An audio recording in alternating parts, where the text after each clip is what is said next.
জামাইবাবু ব্লগিং করছে, রিম্পিকে ডাকলো, রিম্পিকে ডেকে বলছে চল ব্লগিং করবো, কাঁঠাল ভেঙেছে।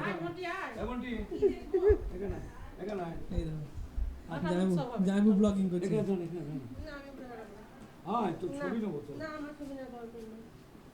তুমি ব্লগিং করো। তুই নিবি না? তাহলে রিম্পিকে দে, রিম্পি আসুক ছবি তুলো। ওকে দে।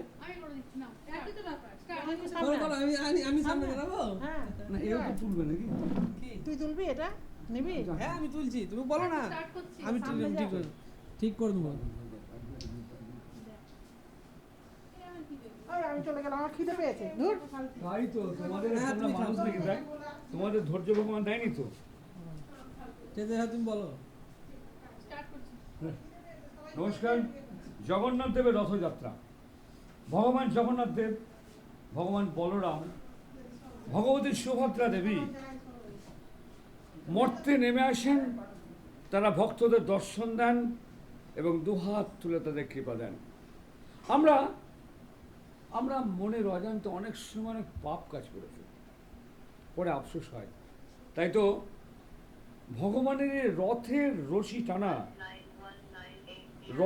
রশি টানলে না সমস্ত পাপ দূরীভূত হয়ে পুণ্য সঞ্চয় হয়।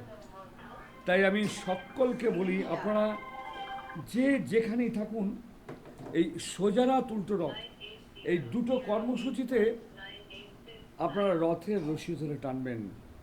আজকে উল্টো রথ আমাদের পাটলিতে মহা সমারোহে জগন্নাথ দেবের রথযাত্রা উৎসব পালিত হচ্ছে। আমরা গতকালকে আমাদের ভগবান জগন্নাথ দেবের মাসির বাড়ির শুভ সুন্দর নানান কর্মসূচির মধ্যে দিয়ে ভগবান বিনোদনের মধ্যে থাকেন, আনন্দের মধ্যে ভগবান থাকেন। তাই তো ভগবান দয়া করে এবার প্রত্যেকটা সন্ধ্যায় নানান বিনোদনমূলক কর্মসূচি দিয়েছেন।